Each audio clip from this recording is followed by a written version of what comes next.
나라의 한 임금이 한 신하를 불러서 이상한 명령을 내렸습니다. 우물이 있는데 이 우물물을 길어서 밑 빠진 독에 이 물을 가득 채우시오라고 임금님이 명령을 했습니다. 신하는 그 독에 밑 빠진 구멍이 난 것을 알면서도 임금의 명령을 지키기 위해서 밤낮으로 그 물을 길어서 그 독에 부었습니다. 아무리 충성스러운 신하지만 그 물을 아무리 충성스럽게 길어서 독에 붓는다고 하지만 구멍이 난 밑빠진 독에 물 붓는다는 것은 정말 미련한 일이었습니다. 그럼에도 불구하고 밤을 낮처럼 여기고 그냥 하루 종일 우물을 다 길어서 그 항아리에 신하는 넣었습니다. 그래서 이제 물도 거의 바닥이 나고 이제 밤새고 그 우물을 퍼서 독에 계속해서 넣게 되었습니다. 그런데 엄청난 빛을 발하는 금덩어리가 물이 다 빠져나간 후에 그 바닥에 있는 것이었습니다. 그것을 발견하고 신하는 임금에게 무릎을 꿇었습니다. 임금님, 용서하십시오. 제가 물을 다 이 독에 채우지 못했습니다. 그러나 우물 바닥에서 이 금덩어리를 건졌습니다 라고 이렇게 이야기를 했습니다. 그랬더니 임금은 빙그레 웃음을 지으면서 그에게 말하기를 밑 빠진 독에 물을 채우겠다고 우물이 바닥나도록 수고를 했구려. 그대는 참으로 충성스러운 신하요. 그 금덩어리는 그렇게 순종하는 당신을 위해서 내가 준비한 선물이니 그것을 가지고 가시오라고 그렇게 이야기를 했다는 것입니다. 이 신하는 높은 지위를 또한 얻고 임금 옆에서 한평생 충성하며 지냈다는 이야기입니다. 여러분들 때때로 하나님께서 여러분들의 명령하실 때 밑 빠진 우물에 물 붓듯 그렇게 물을 부어라 라고 하실 때가 있습니다. 하나님 언제까지입니까? 1년 붓고 2년 붓고 물을 붓는데도 채워지지 않는 그 어려움이 우리의 삶 속에서 때로는 순종의 고통이 있다는 것이죠. 그런데 하나님께서 그 순종을 통해서 또 다른 하나님이 예비한 선물, 그 축복을 여러분들에게 계획하시고 마련해 두시고 있다는 것입니다. 그러므로 하나님께서 우리에게 주신 그 놀라운 명령에 하나님 앞에 충성스럽게 순종하심으로 하나님께서 예비하신 금덩어리와 같은 그 축복을 받아 누리시는 여러분들의 삶이 되시길 주님의 이름으로 축원드립니다. 오늘 본문은 하나님이 원하시는 세상을 이기는 믿음이 무엇이고 또한 어떤 자세로 그 명령에 순종할 때 하나님께서 주시는 축복을 누릴 수 있는지 오늘 본문을 통해서 살펴보겠습니다. 먼저 세상을 이기는 믿음은 하나님 말씀에 순종하는 믿음입니다.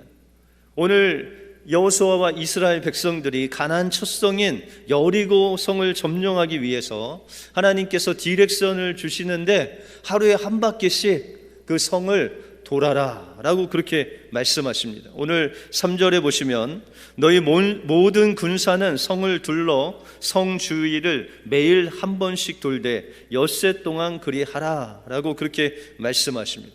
하나님께서 가나안 첫 성인 여리고성, 아주 견고한 이 성을 점령하기 위해서 방법을 주셨는데 그 방법은 하루에 한 바퀴씩 여리고성을 돌라라는 것입니다. 여러분들 하나님께서 여리고성을 점령하는데 우리에게 어려운 문제가 있는데 그냥 하루에 한 바퀴씩 돌아라 하시면 얼마나 좋겠어요.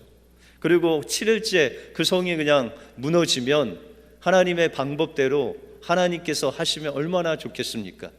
그런데 하나님께서 이렇게 하루에 한 바퀴씩 돌아라 라고 한 그 하나님의 명령을 지키는 것은 그렇게 쉬운 일이 아니었다는 것이죠.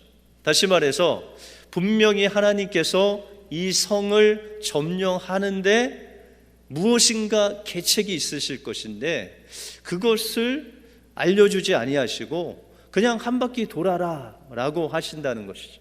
다시 말해서 하나님의 말씀에 순종하는 훈련 속에는 내 자신의 생각과 이성을 내려놓음이 필요하다라는 것입니다. 그래서 오늘 본문 앞부분에 보시면 여호수아서 5장 15절에 보시면 여호와의 군대 장관이 여호수아에게 이르되 내 발에서 신을 벗으라 내가 선 곳은 거룩하니라 여호수아가 그대로 행하리라 라고 말씀하고 있습니다. 여러분들, 하나님께서 여호수아에게 이 여리고성을 점령하기 전에 명령하신 것이 하나 있는데 그것이 가장 먼저 내 신을 벗으라 라는 거예요. 여러분들, 신 중요하죠. 오늘 여러분들 예배 드리시고 여러분들의 귀한 신발을 여기에 놔두시고 가십시오 하면은 몇 분이 가실까요? 아이들은 그냥 신발 내버려 놓고 갈 것 같은데 어르신들은 가기가 좀 어려울 것 같죠. 그런데 여러분들, 신을 벗으라는 것은 내 자신을 하나님 앞에 맡기라는 거예요. 하나님께서 뭐라고 말씀하시든지 내 생각은 이렇고 내 이성은 이렇고 내 방법은 이렇지만 그 모든 것들을 내려놓을 때 우리가 하나님 말씀에 순종할 수 있다는 것이에요. 여러분들, 열왕기 하에 보시면 나아만 장군 아시잖아요. 나아만 장군이 문둥병에 걸려서 아람을 대표하는 장군이었는데 하나님께서 이 나아만 장군의 은혜를 주셔서 엘리사를 찾아가면 나음을 얻을 수 있다는 그 여종의 말을 듣고 찾아갑니다. 그런데 그 엘리사에게 찾아갔는데 엘리사가 나와 보지를 않아요. 그리고 명령하기를 요단강에 가서 내 몸을 7번 씻으라 라고 그렇게 말합니다. 여러분들, 나아만은 아람이라는 큰 대국의 장군이었어요. 어떻게 보면 왕의 오른팔 정도 되는 엄청난 권세가 있는 장군이었다는 것이죠. 그런데 이 엘리사는 그 장군이 왔을 때 그냥 하나님 말씀만 전했어요. 어떻게 해요? 너는 요단강에 가서 내 몸을 7번 씻으라. 그런데 이게 어려운 일이에요? 쉬운 일이에요? 내가 문둥병에 걸렸어. 암에 걸렸는데 어디 요단강에 가서 7번 씻고 와라 하면은 그냥 씻고 오면 되잖아요. 그런데 이게 잘 안 된다는 거예요. 여러분들, 엘리사가 있었던 도단이라는 곳은 사마리아 지역이었어요. 사마리아. 근데 거기 도단이라는 곳에서 요단강까지 가면 그냥 직선거리로, 지도의 직선거리만 해도 한 20마일에서 25마일 동안 가야 돼요. 그 수고가 필요했다는 것이죠. 다시 말해서 이 나아만에게는 왕의 명령에 순종하는 훈련은 잘 돼 있었어요. 보이는 것 또한 자기의 왕의 명령에는 그냥 순종하는 것을 늘 해왔기 때문에 이 몸에 그 훈련이 돼 있는데 보이지 않는 하나님께서 명령하신 것을 순종하는 훈련은 하나도 돼 있지 않았어요. 그것이 힘든다는 거예요. 여러분들, 여리고성을 도는데 이 이스라엘 백성들에게 뭔가 보여야 되는데 보이지 않는 상태에서 매일 한 바퀴 도는 것이 그렇게 어려웠다는 거예요. 나아만은 어떻게 생각했냐면 엘리사가 자기한테 나와서 자기의 그 아픈 문둥병 환처를 보고 그곳에서 여호와의 이름을 부르면서 뭐 기름을 바르든지 뭘 뿌리든지 이렇게 할 줄 알았어요. 왜요? 이제까지는 자기가 섬기는 이방 신들은 그렇게 했거든요. 자기가 어디 아파서 찾아가면 그 이방신을 섬기는 사람들은 나와서 나만을 맞이하고 환처를 보고 거기에 뭘 바르고 뭐 춤을 추면서 자신의 신을 부르곤 했는데 이 엘리사는 전혀 그런 것이 아무것도 없었다. 여러분들, 나아만 장군이 화가 나서 돌아가려고 하다가 그 말에 순종을 했죠. 그리고 요단강에 가서 7번 몸을 씻는 그 과정 속에 그가 하나님을 만나게 됩니다. 그리고 그 몸이 여상해졌다. 어린아이의 피부와 같이 변화되는 놀라운 일들을 어떻게 체험했어요? 그 순종하는 과정 속에서 하나님을 만난 거예요. 문둥병을 고치는 것이 중요한 것이 아니라 그 말씀에 순종하는 훈련을 통해서 하나님을 만나는 것이 중요했다는 것이죠. 그래서 하나님께서는 이스라엘 백성들에게 원하시는 것은 그 여리고 한 바퀴 도는 것이 중요한 것이 아니었어요. 하나님의 말씀에 무조건 하고 순종하는 그 순종의 훈련을 통해서 하나님께서는 이 가나안 땅 전체를 이스라엘 백성들에게 주시고자 하는 계획을 가지고 있었다는 것입니다. 그래서 우리가 사도행전 2장에 보면 오순절 다락방에서 120명의 문도들이 하나님 앞에 기도해요. 무엇을 놓고 기도해요? 예수님께서 약속하신 그 성령님이 오시기를 기도해요. 그들에게 예수님께서 며칠 후에 너희가 성령을 받을 것이다 라고 정해 주셨나요? 안 정해 주셨어요. 하루가 지나도 안 오세요. 이틀이 지나도 안 오세요.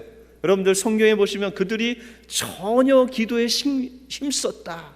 그가 정말 자신의 몸과 마음을 다해서 하나님 앞에 집중하고 기도하는 데 집중하면서 하나님 말씀을 붙잡고 하나님께서 명령하신 약속하신 그 성령을 주십시오 하고 그 기도에 올인했을 때 하나님께서는 하나님이 정하신 그때의 성령을 부어 주셨다는 거예요. 우리는 늘 뭔가 하나님께서 응답하시는 그곳에 집중하지만 하나님께서는 그 명령하신 하나님께 집중하기를 원하신다는 것입니다. 그러므로 우리는 매일매일 세상을 이길 수 있는 그 믿음을 소유하기 위해서는 하나님께서 여러분들에게 명령하신 그 명령을 붙잡고 세상을 바라보는 것이 아니라 하나님 바라보고 그 말씀을 붙잡고 나갈 때 하나님께서 여러분들을 통해서 하나님의 말씀을 이루어 주실 줄 믿습니다. 하나님 말씀 붙잡고 세상을 이기시는 여러분들의 삶이 되시길 주님의 이름으로 축원드립니다. 다음으로 세상을 이기는 믿음은 응답이 아닌 응답을 주시는 하나님을 바라보는 믿음입니다. 그러면 우리가 세상을 이기기 위해서 이스라엘 백성들이 그 여리고성을 도는데 어떤 자세로 돌아야 될까요? 하나님은 두 가지를 명령하시는데 11절에 보시면 여호와의 궤로 성을 한 번 돌게 하니라. 무리가 진에 돌아와서 진에서 자니라 라고 말씀하고 있습니다. 여러분들 여기 보시면은 여리고성을 누가 돌았어요? 누가 돌았어요? 아람 사람들이 돌았어요? 이스라엘 백성들이 돌았어요? 예, 여호수아와 함께 이스라엘 모든 백성들이 돌았잖아요. 그런데 여기 11절에 보니까는 이스라엘 백성들이 돈 게 아니고 여호와의 궤로 성을 한번 돌게 했다. 주체가 누구예요? 이스라엘 백성들이 아니고 법궤가 돌았다는 거예요. 우리가 볼 때는 이스라엘 백성들이 돈 것 같은데 하나님이 눈에는 법궤가 한 바퀴 돌았다는 거예요. 이 말은 뭐죠? 오늘 성경에 보시면 이스라엘 백성들이 이 여리고성을 도는데 맨 앞에는 군사들, 그 뒤에는 법궤를 맨 제사장들, 그리고 그 뒤에는 이스라엘 백성들이 돌았다는 거예요. 그러면은 이스라엘 백성들이 무엇을 보면서 돌았다는 거예요? 그 앞에 있는 법궤를 보고 돌았다는 거예요. 법궤가 인도하는 대로 보면서 그것을 돌았다는 거예요. 하나님께서 우리에게 명령하신 그 여리고성을 돌 때 우리가 그 도는 것이 중요한 것이 아니라 우리의 발걸음을 인도하시는 그 법궤 대신 하나님을 바라보고 돌 때만 하나님께서 역사하신다는 거예요. 아무리 우리 힘으로 10바퀴 100바퀴 돌아도 하나님 바라보면서 돌지 않았으면 그것은 아무 소용이 없다고 말씀하고 있다는 것입니다. 그러므로 하나님께서는 우리에게 응답하시는 그 기간이 중요한 것이 아니에요. 1년, 2년, 10년, 때로는 평생 기도해도 응답받지 않을 때가 있습니다. 그러나 하나님께서는 하나님을 바라보는 자들의 그 기도가 땅에 떨어지지 않고 분명히 응답받게 하신다는 거예요. 우리가 5만 번 기도 응답받은 조지 물러 목사님이 평생 5만 번 이상 기도해서 응답을 받으셨대요. 근데 딱 한 가지 기도 제목이 응답받지 않았는데, 그것이 바로 자신이 정말 절친한 친구들 5명이 있었대요. 그런데 3명은 예수님을 그가 살아생전에 믿고, 4번째 친구는 자기가 정말 몸이 아파서 거의 죽게 됐는데 고별 설교를 하는 그 설교를 듣고 한 친구가 돌아왔대요. 그런데 마지막 친구는 그 고별 설교 자리에 나오지 않고 끝내 예수 그리스도를 믿지 않았대요. 그래서 조지 물러 목사님의 장례식 때 그 설교를 맡으신 목사님이 설교를 하시는데, 그곳에 그 마지막 친구가 와 계셨던 거예요. 근데 그 목사님이 설교를 하면서 조지 뮬러 목사님이 평생 기도를 하셨는데 무려 52년 동안 기도한 기도 제목이 있다는 거예요. 그것이 바로 그 5명 중에 하나님께 돌아오지 않는 그 친구를 위해서 죽기 전까지 52년 동안 기도했다는 그 소리를 듣고 그 친구가 예수 그리스도를 믿고 주님을 영접했다는 것이죠.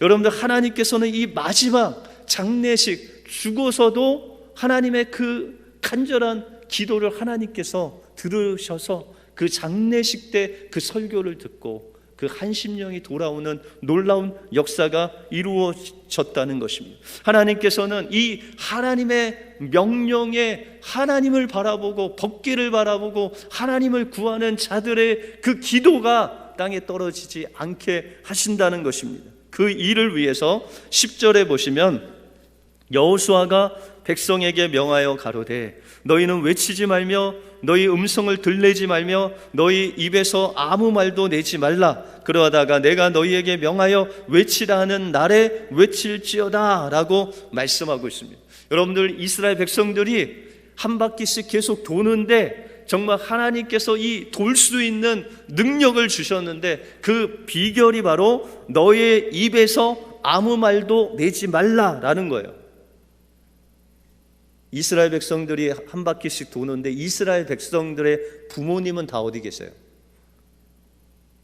광야 40년을 통해서 그 부모님들은 원망하고 불평하고 모세를 대적하고, 그러므로 말 잘못해서 다 광야에서 죽었어요.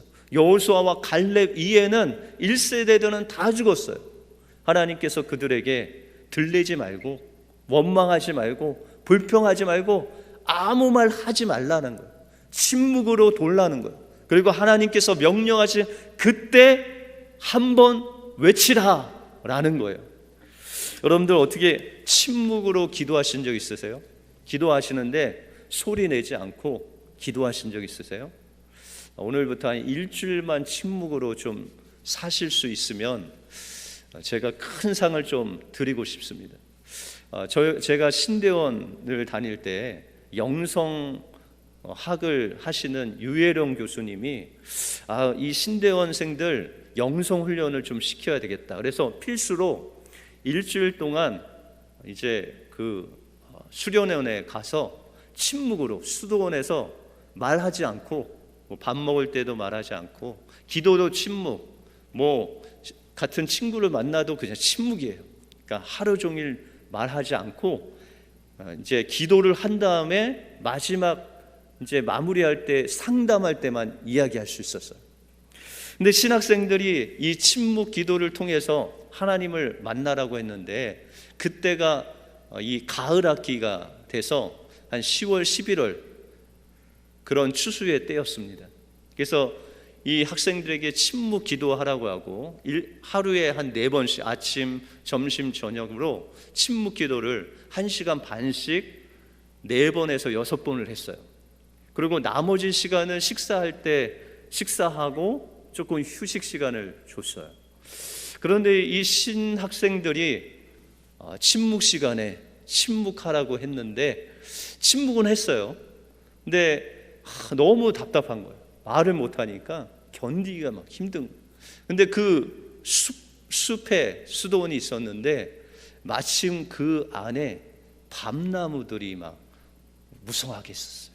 그래서 신대원생들이 침묵으로 밤나무에 올라가서 밤 따갖고 밤 까먹는 그런 신학생도 있고, 어떤 신학생은 어쩌면 그렇게 뱀을 잡아서 내가 뱀 잡았다고 자랑하는데 침묵으로 뱀을 막 올리면서 뱀 잡았다고 보라고 막 말은 안 하는데, 그 밤 따고 뱀 잡고 치 캐고 그러다가 이제 교수님한테 엄청 혼났는데, 여러분들 침묵한다는 게 그렇게 힘들어요. 무슨 말을 내가 들었을 때 침묵한다는 거 너무 힘들죠. 그런데 하나님께서는 그들에게 이 훈련을 시켰다는 거예요.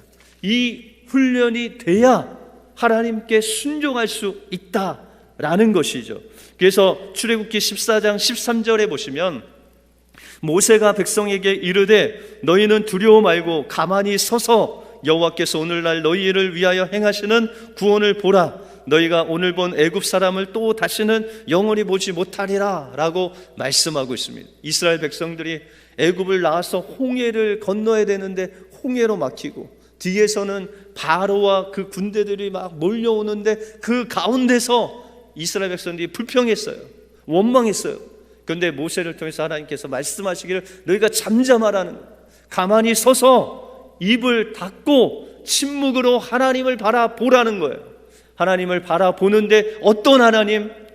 이스라엘 하나님께서 애굽을 10가지 재앙으로 망하게 하신 전능하신 그 하나님께서 이제 하나님의 방법으로 구원하실 그 하나님을 기대하라는 거예요. 하나님의 구원을 기대하라는 거예요. 그럼 누굴 바라보는 거예요? 하나님을 바라보는 거예요. 하나님 바라보면 하나님께서 구원을 베푸신다는 그 믿음으로 하나님 바라볼 때 하나님께서 역사하신다.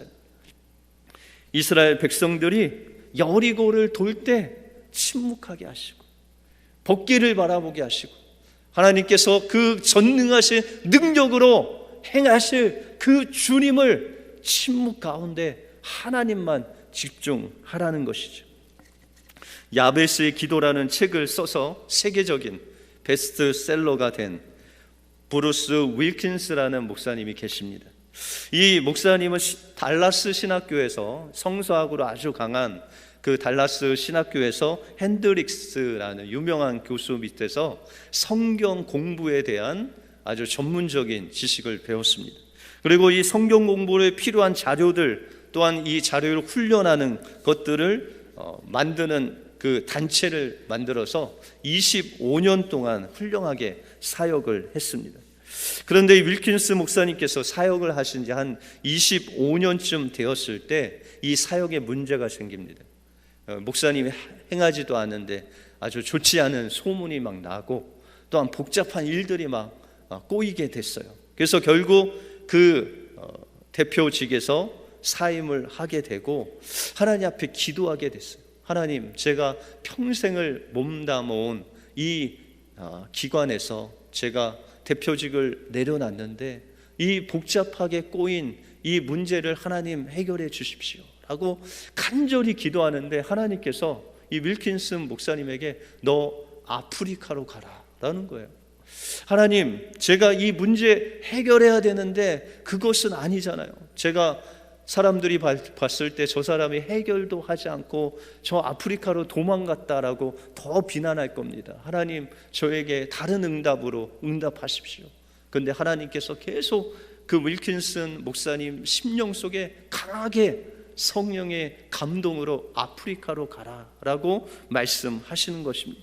그래서 이 목사님은 결국 하나님 말씀에 순종해서 아프리카로 가게 되었습니다. 그런데 그 목사님이 아프리카 남부로 가서 목격한 것은 그 당시 에이즈가 쓸고 간 그 비참한 현장을 보게 되었습니다. 그때까지 어린아이들 1,300만 명이 에이즈로 죽고 하루에 8,000명의 아이들이 에이즈로 죽어나가는 그 현장을 목도하신 거예요. 그때 이 윌킨슨 목사님이 하나님께 기도했습니다. 하나님, 저는 이 아이들을 위해서 아무것도 할 수 없습니다. 내가 할 수 있는 게 기도밖에 없는데 하나님, 이 살아있는 아이들을 도울 수 있도록 하나님 물질을 저에게 주십시오 라고 기도한 다음에 그가 쓴 책이 바로 야베스의 기도라는 책을 썼다는 거예요. 그 25년 동안 성경 공부하면서 하나님께서 주신 영감을 가지고 그 야베스의 기도를 썼을 때 미국으로부터 전 세계에 상상할 수 없는 반응을 일으키면서 그 책의 수익금이 엄청난 숫자의 돈이 되었습니다. 그리고 그 돈을 가지고 아프리카로 이주를 해서 그곳의 아이들, 에이즈에 걸리고 또한 예방하고 하는 그 모든 일에 자기의 수익금을 들여서 하나님의 일을 하게 되었다는 것입니다. 세상을 이기는 믿음은 하나님의 말씀에 순종하는 것입니다.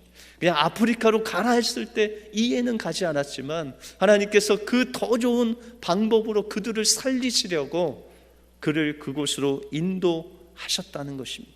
보이지 않지만, 보이지 않는 그 하나님만 바라보고 말씀을 붙잡을 때 우리는 하나님께서 주시는 방법으로 세상을 이길 수 있다는 것입니다. 세상을 이길 수 있는 믿음은 응답이 아닌 응답을 주시는 하나님을 바라보는 믿음입니다. 조지 물러 목사님이 그랬듯이 그가 죽고 나서도 응답 주시는 그 하나님을 바랄 때 죽고 나서도 응답하시는 그 하나님의 놀라운 역사, 또한 윌킨슨 목사님 같이 가라고 했을 때 순종하는 그 믿음을 통해서 역사하시는 하나님께서 여러분들에게 여리고 그 어려운 앞에 있는 그 견고한 성을 향해서 돌라고 하십니다. 그때 여러분들 다른 것 보지 아니하시고 앞에 가시는 법궤, 또 우리에게 응답하시는 하나님 바라보고 그 여리고성을 도심으로 세상을 이기는 믿음을 소유하시는 여러분들이 되시길 주님의 이름으로 축원드립니다. 기도하겠습니다.